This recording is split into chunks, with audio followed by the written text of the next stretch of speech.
지난주에 마무리를 보게 되면 기독교인들 중에 이제 그 유대인 출신들이 있죠. 그들이 이 바울이 모세율법과 전통을 이제 무시한다라는 그 오해를 이제 하게 되고, 그것을 불식시키기 위하여 바울이 그 예루살렘 교회에 4명의 서원을 하고, 이제 서원이 끝나서 머리를 깎아야 하는 그런 사람들 4명과 함께 성전에 가서 그 비용을 지불하라. 그러면 오해가 풀릴 것이다.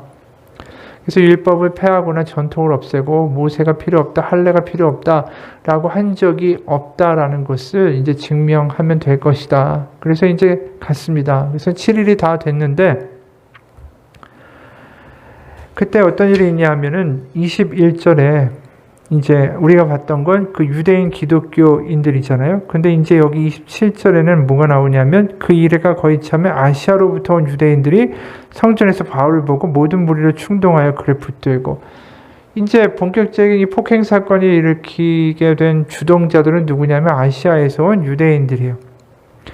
보통 아시아라고 말하면 성경에서 우리가 지금 말하는 아시아 대륙을 의미하는 게 아니라 그 소아시아, 터키 지방에 특히 그 에베소 지역을 가리켜서 이제 성서에서는 아시아 하면 표현이 됩니다.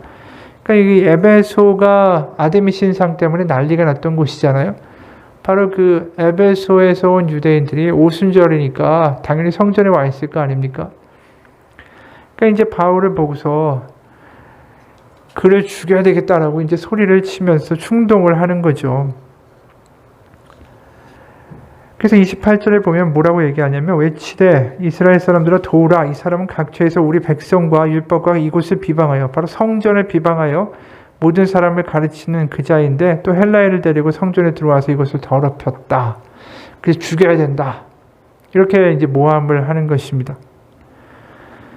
그러니까 실제로 이 바울이 그렇게 하지 않았죠. 율법과 유대인들에게 당신들에게 율법과 모세와 할례가 필요 없습니다 라고 이야기한 적은 없어요. 그 옛날에 스데반이 사도행전 7장에서 돌을 맞아서 유대인들한테 죽을 때도 똑같이 이런 모함을 뒤집어 쓰고 죽었습니다. 게다가 이제 지금 성전에 이방인을 데리고 왔다라는 거죠. 그건 뭐냐면 29절에 보면 에베소 사람 드로비모가 바울과 함께 시내에 있음을 보고, 그러니까 이제 시내에서 에베소 사람인 이 드로비모가 바울과 함께 다닌 걸 에베소 사람들이니까 알아본 거예요. 그러니까 에베소 사람들이 헬라인인데 분명히 드로비모는, 근데 그가 바울과 함께 다니니까 성전에도 같이 들어왔을 것이다. 당연히 그렇게 추측을 한 거죠.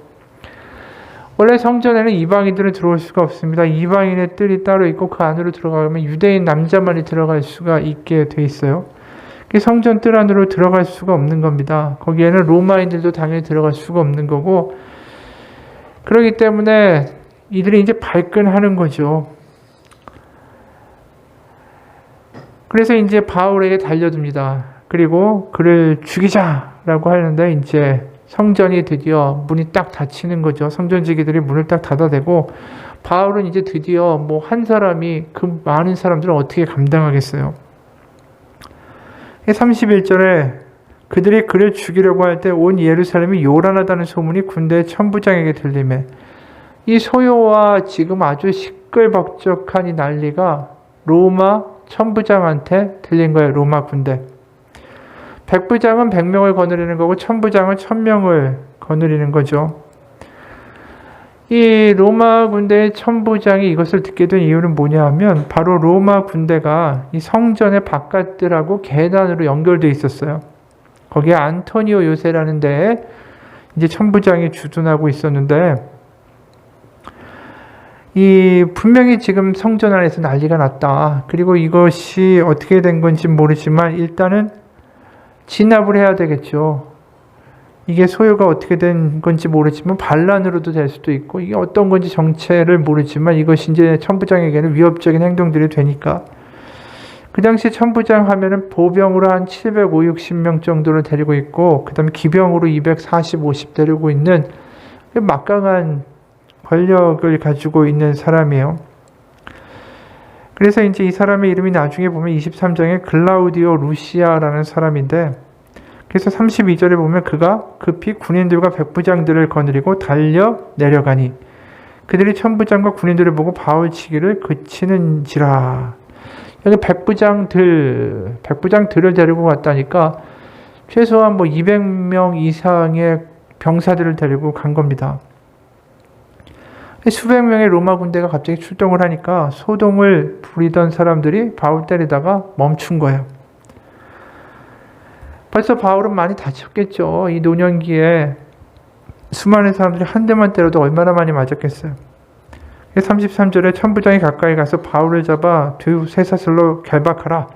그리고 왜 이런 소요를 일으켰냐? 그러니까 여기저기서 막 소리가 나니까 이게 도대체 이유를 모르겠는 거예요.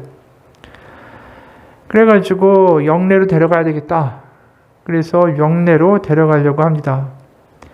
근데 여전히 이제 죽이려고 얼마나 혈안이 되어 있는지 35절에 바울이 층대에 이를 때 무리의 폭행으로 말미암아 군사들에게 들려가니, 그러니까 사람들이 언제나 와가지고 치고 잘못하면 칼로 찌르니까 이렇게 맺혀가지고 위로 올린 다음에 바울을 병사들이 데리고 가는 거예요. 그러니까 없애라, 죽여라, 마치 예수님하고 스데반에게 했던 것처럼 지금 죽이라고 난리가 난 거죠. 근데 바울이 갑자기 천부장에게 내가 당신에게 말할 수 있느냐라고 말을 걸어요. 헬라 말로.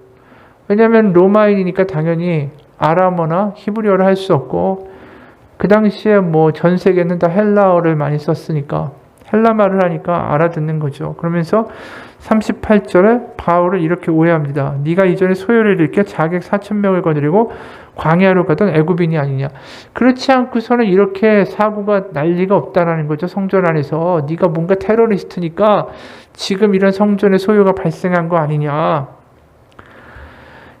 여기 보면 이제 애굽 이집트 출신의 유대인이 하나 있었는데 이 사람이 이제 메시아 운동을 하다가 도망간 사람이에요. 그리고 테러리스트였죠. 여기 자객이라고 나온 말이 이제 시칼이라는 말이고, 그게 히브리 말로 단도의 그 명사예요. 그러니까 단도, 칼, 짧은 칼. 그래서 이 짧은 칼을 갖고 다니던 그 전문 테러리스트 집단이 있었어요. 그래서 그런 테러리스트들의 괴수가 아니냐. 그러니까 이제 바울이 그건 아니죠. 그러면서 38절에 이렇게 얘기하는 거예요. 바울이 이르되 나는 유대인이라 소읍이 아닌 길리기아 다소시의 시민이니 청컨대 백성에게 말하기를 허락하라. 그러니까 자신이 로마의 그 비호를 받고 있는 다소라는 도시의 출신이고 자신은 테러리스트가 아니다. 이게 분명히 오해가 있다. 이렇게 얘기하고 이제 내가 말할 수 있는 기회를 달라 하면서 히브리 말로 이제 시작을 하는 거예요. 그러면서 이제 유대인이 조용해졌고, 그게 오늘 본문의 대략적인 줄거리입니다. 이 바울이 지금 굉장히 위험한 상황에 있죠. 거기서 천부장이 나타났어요. 그러면 보통 사람 같으면은 나는 결백합니다. 저 사람들이 나를 때리려고 합니다. 지금 뭔가 오해가 있고 나는 무죄입니다. 무고한 자입니다. 게다가 나 로마 사람입니다. 이 말 한마디면 끝났어요. 그냥. 그 당시에 로마인에 대한 그 보호가 얼마나 강력하게 법적으로 보장이 되어 있었습니까? 지금도 미국 사람이라고 그러면 미국 여권 들고 있으면 저 3세계 국가에서 함부로 못 하잖아요. 나중에 보복당할까봐. 그러니까 그냥 바울이 나는 로마 사람이고 난 유대인 출신이고 지금 오해입니다. 이렇게 말하면 다 끝날 일을 바울은 전혀 그런 이야기를 하지 않아요. 그러면서 지금 자기를 죽이겠다라고 말하고 폭행당하고 그 힘든 상황 가운데서 지금 말을 하겠다라고 하는 거예요. 이게 무슨 말을 하겠어요? 당연히 복음을 증거하는 거죠. 오해를 푸는 데 자체가 관심이 없어요, 바울은. 오히려 그들이 오해를 하든 안 하든 그걸 떠나서 예수 그리스도가 메시아고 그분이 죽었다 부활하신 참 하나님의 아들임을 이 바울이 선포하는 데만 관심이 있었다라는 것이죠. 그러니까 지금 상황이 우호적이지도 않잖아요. 천부장도 오해해, 유대인들도 죽이려고 해. 그런데도 오직 예수 그리스도의 복음만 전하겠다. 그 생각 하나만 가지고 있는 바울이기에 지금 멈춰서 내가 한마디를 꼭 해야 되겠다. 라고 나오는 거예요. 바로 지금 자신의 동족인 유대인들이 예수님을 알지 못하고 멸망해 가는 것 자체가 너무나도 안타까웠기 때문이죠. 그렇기 때문에 오히려 이 위기 가운데도 어떻게든 복음을 전할 기회를 찾는 그가 정말 대단한 것이죠. 우리가 이 바울을 보면서 이런 생각을 해요. 우리에게는 이 복음을 전할 열심이 그렇게 있는가? 그러려면 첫 번째 뭐가 전제가 돼야 될까요? 복음이 나에게 정말 복음인가? 복음이 나에게 정말 기쁜 소식이고 감동되는 소식이고 믿어지는 소식이고 확실한 소식인가? 이 바울이 이렇게 할 수 있었던 건 뭐겠어요? 그 복음이라는 게 믿어지고 그것이 확실한 사건이며 그것이 희망이고 소망이기 때문에 그것을 핍박하는 사람들에게조차도 그 기쁨과 감격을 공유할 수 있기를 바라는 마음이 있었다라는 거죠.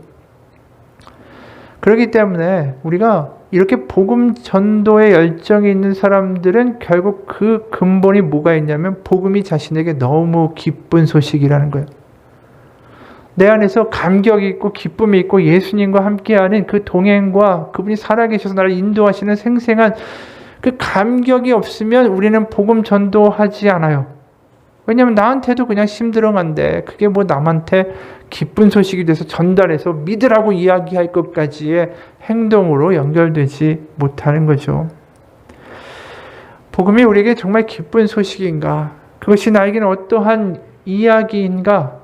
오늘 바울을 보면서 다시 한번 생각하게 됩니다. 오늘 한 분의 동영상을 좀 보려고 하는데 이 김기동 집사였다가 지금 미국에서 이제 목사님이 되신 분인데 이분이 과천교회의 집사님이었어요. 근데 아마 아시는 분들도 있을 거예요. 고구마 전도법이라고 맨 처음에 이제 예수 한번 믿으라고 툭 던졌는데 이게 좀 반응이 그렇게 나온다. 그럼 이 센 고구마구나. 그 다음에 또 한번 툭 다시 던져보고 그래서 익을 때까지 계속 이렇게 찔러보다가 익었을 때 고구마가 다 익었을 때 이제 복음을 확실하게 전하는 그런 전도법에서 고구마 전도법 이렇게 얘기를 했던 분인데 이분이 이제 예수님을 믿기 전에는 굉장히 예수님 믿는 걸 핍박하던 사람이었어요. 아내가 교회 나가는 걸 끔찍히도 싫어했고 그리고 아내 어떻게든 교회 나가는 거 방해해야 되겠다. 그 일념으로 아주 똘똘 뭉친 분이었죠. 그러다가 그분이 마치 다메섹에서 가는 길에 사도 바울이 놀랍게 회심을 한 것처럼 예수님을 만나는 경험을 하게 됩니다. 그리고 나서 그가 나타난 반응이 뭐냐면 예수님을 전하는 복음 전도에 열심이 생겼어요. 마치 오늘 이 바울의 변화를 보듯이 우리가 이 김기동 이 집사님, 목사님의 그 변화를 한번 보게 되죠. 한번 같이 볼까요? 제가 이제 그 현장에 있으면서 왜 9시 뉴스에 나는 사고가 내한테 나나? 저 사람은 도대체 어떻게 운전했길래 나를 봤나? 상대방도 의식이 없어요. 그래서 그 상대방도 이제 실려갔어요. 나중에 뭐 갈비뼈 다 부러졌는데 생명은 살았다고. 네. 그런데 이제 뭐 가족들이 분명히 병원에 갔는데 뭔가 일이 일어날 것 같은 느낌. 누군가는 이 땅을 떠날 느낌. 이런 생각이 들면서 이제 뭐 후회나 이런 것보다는 만약에 제 아내가 믿는 하나님이 살아계시면 우리 가족 생명 좀 살려달라고 이제 그런 기도가 이제 서서히 하나님께서는 이런 분을 사용하시기 위해서는 이제 호락호락 안 오니까 결국은 이제 강하게 부러뜨리게 되시거든요. 이제 그런 사건을 만드시잖아요. 어떤 사건이 생기셨어요? 그러니까 이제 매주 주일날 이제 아내하고 아이는 이제 교회 가고 저는 이제 혼자 있는 거죠. 근데 혼자 있는데 뭐 저는 놀러 가기를 너무 좋아했어요. 예, 주말에. 주말에 놀러 가고 그러는데 뭐 1박 2일은 절대 안 되고 교회 가야 되니까 이 사람이.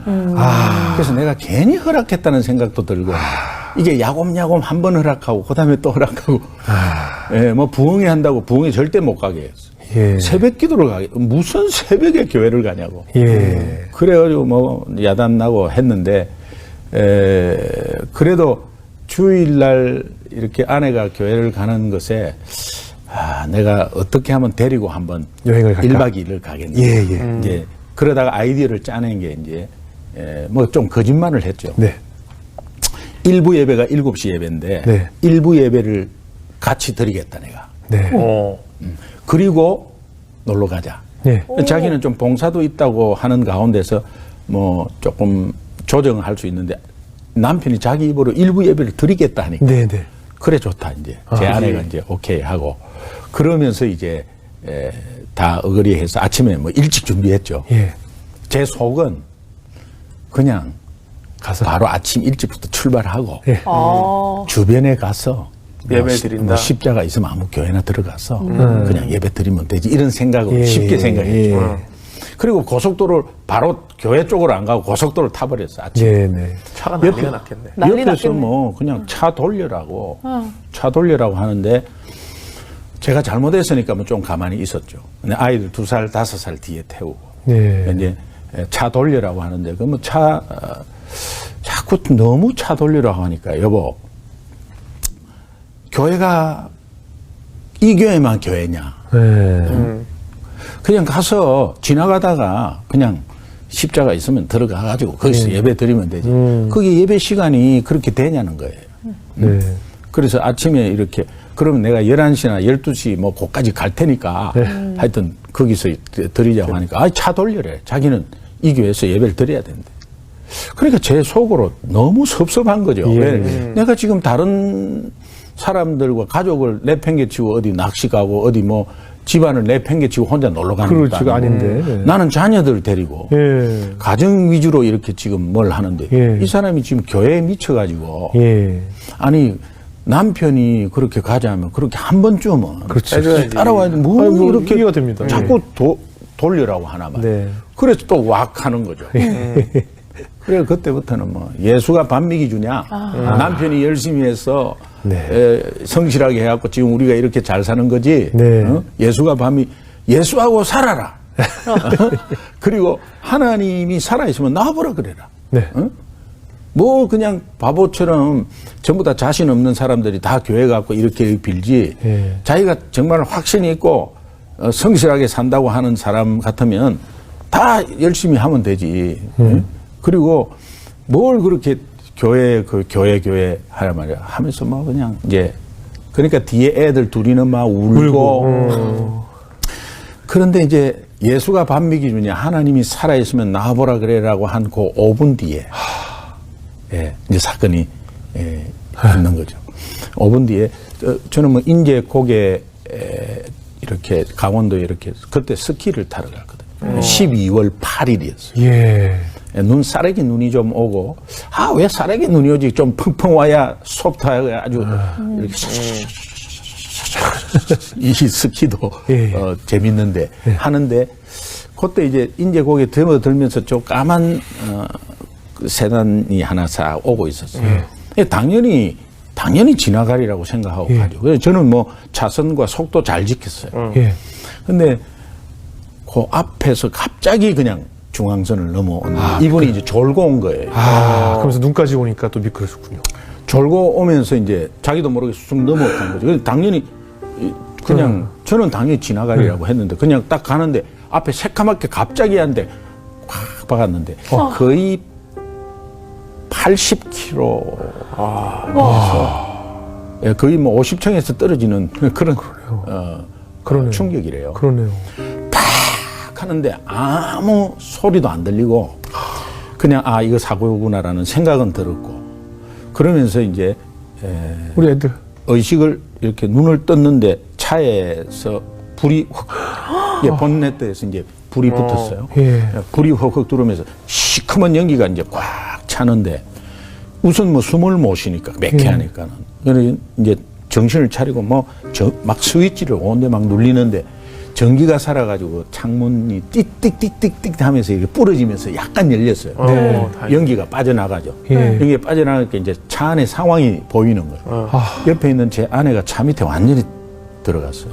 들어가서 오른팔이 덜렁거리는데 여기에서 피가 얼마나 나오는지 그래서 이제 혁띠를 풀어가지고 여기 어깨를 꽉 집어맸어요. 그리고 뺨을 막 때리면서 정신 차리는데 의식도 없고 근데 딸이 뒤에서 그냥 튕겨가지고 앞 유리에 그래서 얼굴에 유리가 5살짜리인데요. 유리가 꽉 박혔어요. 뭐 정말 형체 알아볼 수 없을 정도.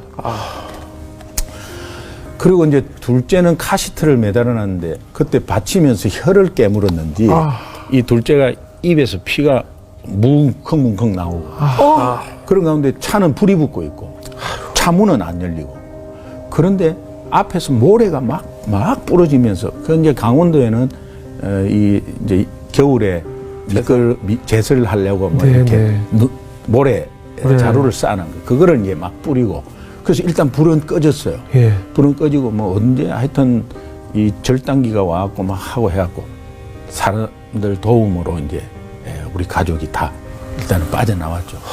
빠져나왔는데 제가 이제 저도 이제 같이 빠져나왔는데 차는 뭐 엉망이 됐는데 뒤에서 2.5톤 트럭이 이렇게 받치면은 이렇게 받치면서 제 차가 밀리면서 뒤에 따라오던 2.5톤 트럭이 제 안에 있는 여기를 치고 들어온 거예요. 그러니까 이쪽 팔이 그냥 이렇게. 근데 나중에 알고 보니까 그 트럭이 아니었으면 낭떠러지로 떨어져요. 그 트럭이 딱 맞고 그 트럭은 오른쪽 바퀴가 걸려 있었고 제 차가 중간에 딱 있어서 그 트럭이 아니었으면 아마 다 큰일 날 그렇게. 뻔했네요. 이제 그러면서 가족들은 속초 쪽으로 보냈어요. 병원으로. 예. 네, 뭐 보냈고 그러면서 이제 저는 뭐 좀 괜찮았어요. 그래서 제가 이제 그 현장에 있으면서 왜 9시 뉴스에 나는 사고가 내한테 나나? 저 사람은 도대체 어떻게 운전했길래 나를 봤나? 상대방도 의식이 없어요. 그래서 그 상대방도 이제 실려갔어요. 나중에 뭐 갈비뼈 다 부러졌는데 생명은 살았다고. 네.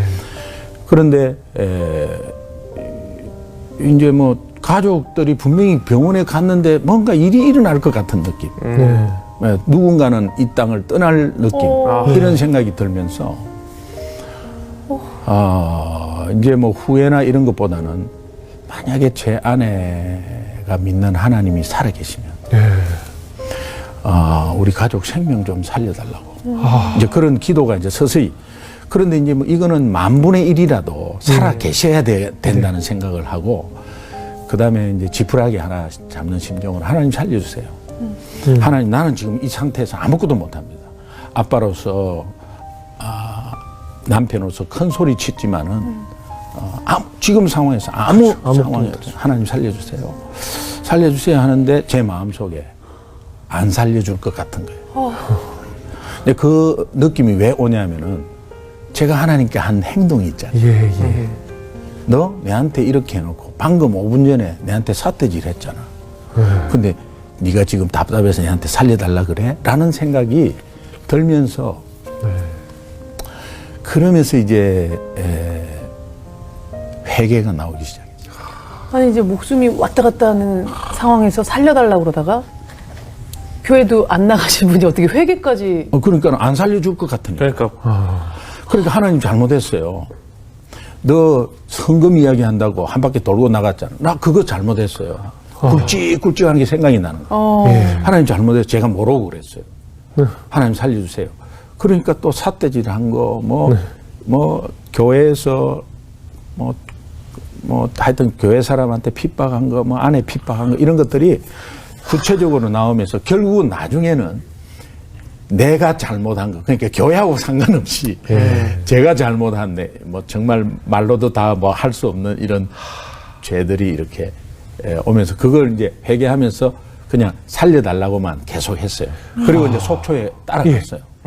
어때요? 그 가보니까는 손도 못 대고 수혈하고 이렇게 이제 이것만 응급조치만 하고 큰 서울의 대학병원으로 옮겨야 된다.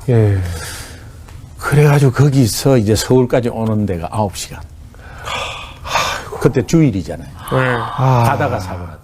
차 막히죠. 돌아오는 토요일 날 놀러 갔다가 돌아오는 차들 상경하는 차들 막히면서 때문에. 그러면서 이제 뭐 비켜라 하고 막 그냥 울리면서 그러면서 앞에서 이제 경찰이 간보이하고 그래서 이제 대학병원으로 큰 병원으로 들어갔어요. 들어갔는데 뭐 그때는 주일이기 때문에 당직 의사가 이제 있었는데 그 응급실로 들어가서 당직 의사가 마침 성형외과 의사였어요. 네. 그래가지고 그 아이 109발을 받은 거를 이제 하나하나 유리를 떼내고 깃고 했는데 엄청난 시간이 걸렸어요. 109반을. 109반으로. 얼굴에. 예. 그런 이제 그렇게 하고 아내도 뭐 그렇고 아이도 그렇고 이렇게 다 이제 수술하러 들어갔는데 제가 밖에서 그냥 아무 생각 없이 하나님 살려주세요. 살려주셔야 돼요. 나는 할 수 없는데 하나님 살려주세요. 제가 고집 부리고 이렇게 아이들 데리고 가는 거 잘못했어요. 살려주세요. 하나님 살려주세요. 그것만 계속 하고 있었어요. 근데 그 6시간 지난 거죠. 의사가 나왔어요. 의사가 뭐 그때는 뭐 다른 의사도 과도 막 계속 들어오고 막 그랬어요. 근데 의사가 나와가지고 보호자 어디 계십니까? 전데요. 선생님 어떻게 됐습니까? 하니까 그 의사가 하시는 말씀이 가족 3명 모두 생명에는 지장이 없습니다. 그 소리 딱 듣자마자 제가 그 의사를 똑바로 쳐다보고 하나님 감사합니다. 하나님 감사합니다 하고 나서 이렇게 필름이 싹 끊기듯이 이렇게 새카만 게 이렇게 화면이 줄어들면서 내 얼굴이 찹찹해지면서 붕 뜨면서 탁 새카맣게 닫아졌어요. 의식을 잃었고. 예, 그냥 의식이 잃는 게 아니라 차츰 좁아져 이렇게 좁아지면서 탁 끊겼어요. 그래서 제가 의식을 잃었어요. 이제 같이 사고 나셨으니까. 그러니까 이제 이 의사가 수술하고 마치고 갔는데 이 사람이 쓰러지니까 나중에 알고 보니 이 사람이 사고차의 운전자였고 예, 아버지였다는 걸 알고 CCTV 뭐 다 촬영하니까 이제 이 오른손이 세동강 났는데 저는 2살짜리 아들을 오른손을 안았거든요. 제가 운전을 이렇게 하다가 저쪽에서 차가 오면서 이렇게 다 나갔는데 여기 대퇴부하고 이거 다 나갔는데 뛰어 돌아다녔어. 예, 원무가에 돈 내고 내려와서 또 다시 올라갔다가 내려와서 계속 그랬거든요. 근데 제가 가장 많이 다친 거예요. 예, 그래서 이제 수술이 끝나고 눈을 뜨니까 저는 완전히 뭐 다 꼼짝 못하게 뭐 몸도 못 움직이고 그냥 통기부스가 돼가지고 있었고 눈을 뜨는데 제 아내하고 아이가 제 눈에 들어왔어요. 제 아내가 나 보여? 여보 나 보여? 그래서 제 아내한테 물어봤죠. 여기가 어디냐? 우리 교통사고 난 거 맞냐? 하니까 당신만 살면 다 산다고. 근데 제가 분명히 입원을 시켰는데 제가 누워있고 이게 지금 거꾸로 돼 있으니까 굉장히 헷갈렸어요. 제 딸을 보니까는 얼굴에 109번을 끼웠는데 미라같이 감아있고 나중에 이 쇄골도 다 부러졌어. 보니까. 5살이니까. 5살. 그리고 얘도 이 기부스를 하면서 이제 눈만 내놨는데 닭똥 같은 눈물을 계속 흘리는데 제가 눈을 보면서 너무 감사했어요. 눈이 안 다쳤구나. 그치. 오, 맞네. 눈이 안 다쳤고. 근데 아빠를 얼마나 좋아했는지 몰라요, 딸이. 그래서 눈물 뚝뚝 흘리는데, 여보, 진짜 우리 가족 다 살은 거야? 하니까 제 아내가 이제 저를 붙잡고 당신만 살면 다 산다고. 그런데요, 그때 뭔가 모르게 하염없이 눈물이 이제 나기 시작하는데, 저는 뭐 운 적이 그런 기억이 별로 없어요. 그런데 너무 모르긴 하지만 그 감사함. 내가 얼마나 하나님한테 못되게 굴었는데 하나님이 내 기도를 들어주셨다는 거기에 너무 감사해서 그래서 눈물을 막 계속 흘렸는데 그 뒤부터 막 계속 눈물이 나고 이 눈물이 귀에 들어가면서 이게 막 중이염까지 오고 고개를 움직일 수가 없으니까 이렇게 돌릴 수가 없어요. 그러면서 이제 제가 하나님에 대해서 알고 싶어졌어요. 하나님에 대해서 알고 싶다니까 이제 교회에서 이제 성경책을 하나 이렇게 주셨어요. 그 성경책 왼손이 제가 괜찮았거든요. 다른 데는 다 못 썼는데 왼손이 괜찮았거든요. 왼손 하나 괜찮은 게만 너무 감사하고 사지가 멀쩡할 때 감사의 기억자도 없다가 이게 부러지면서 이게 왼손 하나 쓸 수 있다는 게 그 왼손이 이 성경책을 넘긴다는 게 이게 너무 감사하고 그러면서 모르긴 해도 뭐 창세기부터 그냥 읽었어요.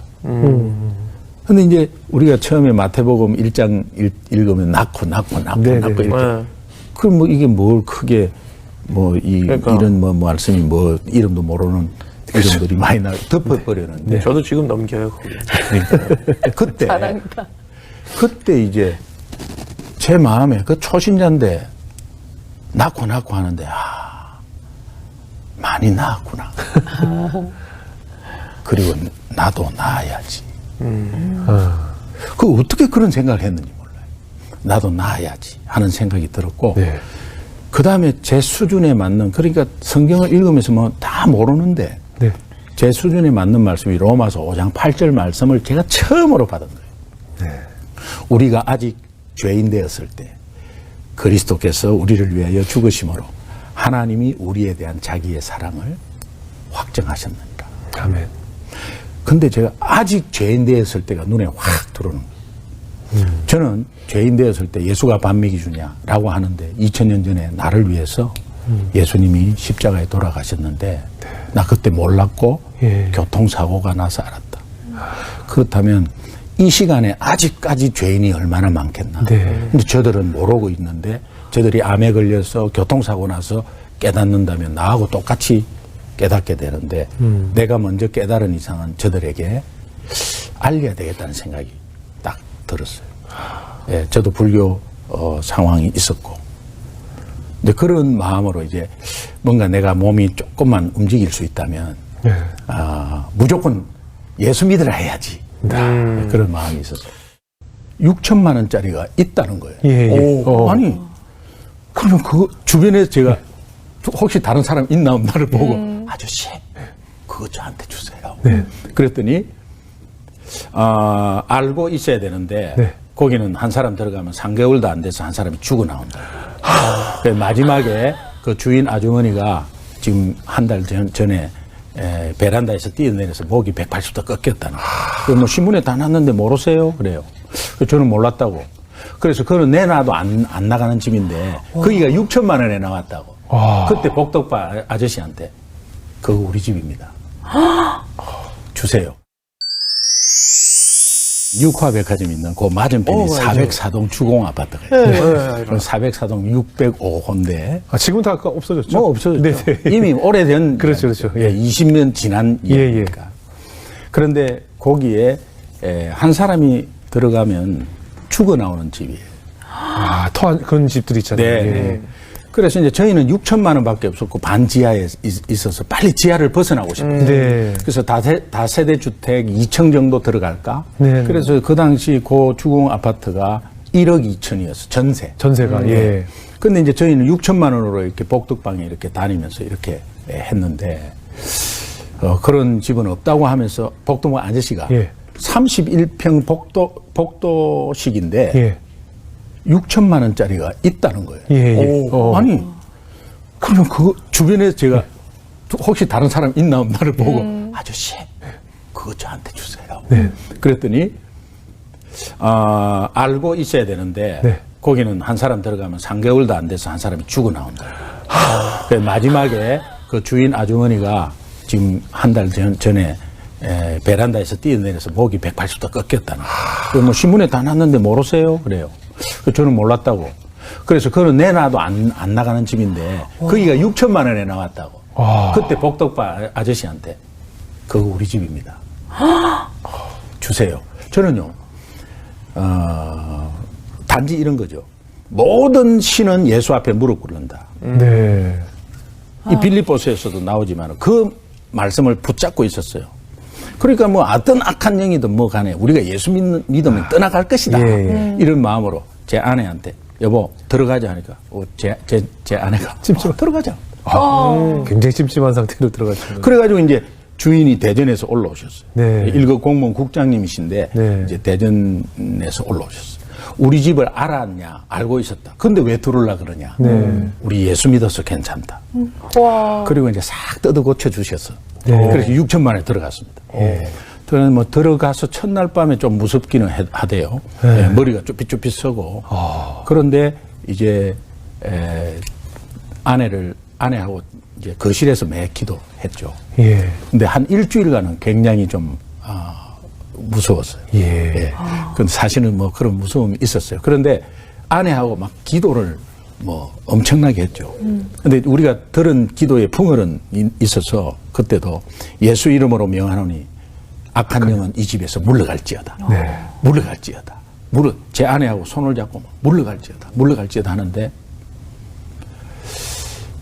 제 귀에 조용하게 들리는 목소리. 그만해. 오. 그만해. 물러갈지어다. 그만해. 또 톤은 똑같이. 그러니까 제가 그때 겁이 더 나니까 목소리 더 커지면서 그렇죠. 예수 이름으로 명하노니 물러갈지어다 하니까 그만해. 그만해. 그래 너무 이게 끝도 없이 한도 없이 나오니까 제가 안에 손을 잡고 눈을 떴어요. 눈을 뜨니까 아내가 그만해. 아내가 제 아내가 왜 그러냐니까 제가 손을 너무 잡고 있으니까 아파가지고 아 그만해요. 네. 아 그만해요 하는 게 제 이게 영이 약하면 그렇게 들리는 거죠.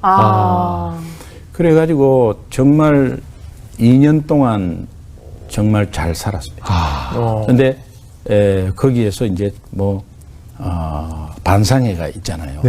이 반상회 제가 일부러 반상회 나갔어요. 나가가지고 반상회 때 뭐 다들 관심이 초미의 관심이 그 집에서 어떻게 됐어요? 괜찮아요? 어떻게 괜찮아요? 네. 예, 우리 예수 믿어서 괜찮습니다. 그래서 3개월 지났죠. 네. 3개월 곧 다 될 시점에 통장 아줌마가 찾아왔어요. 통장 아줌마가 찾아와갖고 막 뭐 시끄러워서 왜 그러냐 하니까 이사 가래. 우리는 다 봤대. 죽어 나오는 거를. 그렇게 3개월 됐으니까 이제는 이사 가시라고.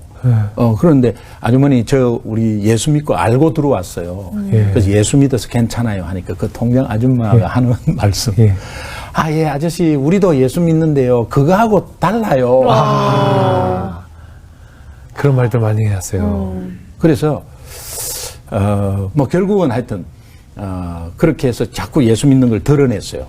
드러내니까 그다음부터 6개월 지나서 반상회 가면 꼭 2-3가정씩 예수 믿을 사람이 생기는 거예요. 저 교회 좀 데리고 나가달라. 우리도 그렇게 하면 예수 믿을 수 있느냐. 그래서 결국 뭐 통장 아줌마 뭐 다 해서 이렇게 인도하게 됐는데 2년 살고 주인 부부가 왔어요. 이제 전세 계약 끝났으니까. 주인 부부가 저 뭐 50대고 저희는 그때 30대 중반이었는데 절을 큰 절을 하는 거예요. 저희한테. 왜 이러세요? 왜 이러세요? 하면서 맞절을 했어요. 절하고 나서 딱 일어서셔가지고 앉으시면서 안 죽고 살아줘서 너무 고맙다고. 그러면서 지금 이게 1억이 올랐다고. 1억으로. 그렇겠죠. 그러면서 이제 그 당시 200만 원이면 굉장히 큰 돈이었는데 이사 비용 하시라고. 그러면서 현금으로 이렇게 이사 비용도 주시고. 그러면서 저희는 뭐 7평짜리 사무실에서 회사가 굉장히 커졌고 또 48평 아파트로 또 당첨돼서 가고 하는 이런 물질적인 복이나 이런 것들은 저는 사실 덤이라고 생각하는데 네가 목숨 걸고 나를 위해서 왔냐? 알았어. 그래서 제가 그때 모토가 생겼어요. 나는 하나님의 일하고 하나님은 내 일을 하시고. 아멘. 그게 누가복음 12장 29절에서 31절 말씀인데 너희는 무엇을 먹을까 마실까 구하지도 말고 염려하지도 말라. 이는 세상 백성들이 구하는 것이다. 믿지 않는 사람이. 너희 아버지께서 너희가 이것들이 있어야 될 줄을 내가 이미 알고 있느니라. 그러므로 너희는 그의 나라를 구하라. 그러면 먹고 마시는 거 덤으로 줄게. 이게 그때부터 제 인생 모토예요. 지금까지. 나는 하나님의 일하고 하나님은 내 일 하시고. 아멘.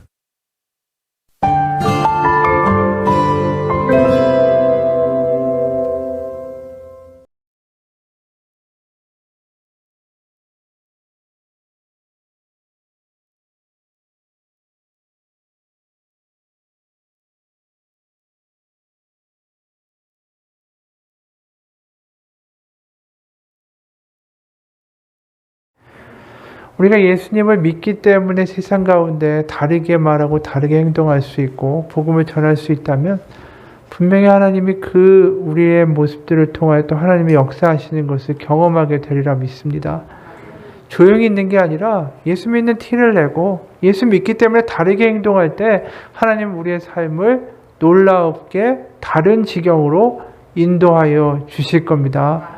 오늘 사도 바울도 복음을 전하잖아요. 그리고 또 이 삶의 방향이 어떻게 될지 그는 모르지만 하나님이 그의 삶을 굉장히 드라마틱하게 인도해 가시는 것을 우리는 보게 되죠.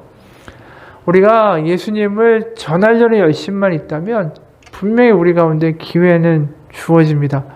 그리고 그 기회들을 통하여 하나님이 부어주시는 놀라운 은혜들을 경험하는 일도 우리 가운데 있을 것입니다.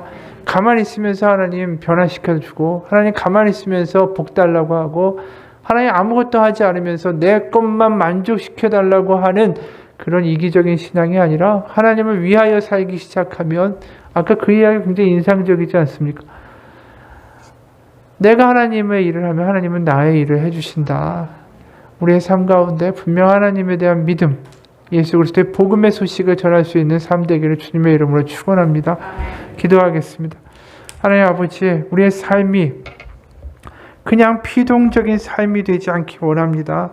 어려움이 있으면 그 문제 해결해달라, 뭐 해달라의 믿음이 아니라 내가 주님을 위하여 할 수 있는 일을 할 때에 하나님이 우리가 해달라고 하는 것 이미 알고 책임지실 것을 믿습니다.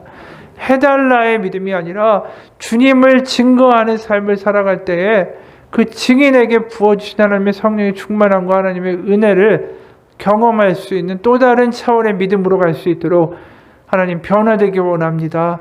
하나님, 그래서 수많은 간증들과 하나님의 이야기들을 주변 가운데 하나님 이렇게 역사하시고 살아계신다라는 걸 말할 수 있는 우리의 삶이 되게 하여 주옵소서. 살아계신 우리 주 예수 그리스도의 이름 받들어 기도합니다. 아멘. 우리 잠깐만 기도합시다.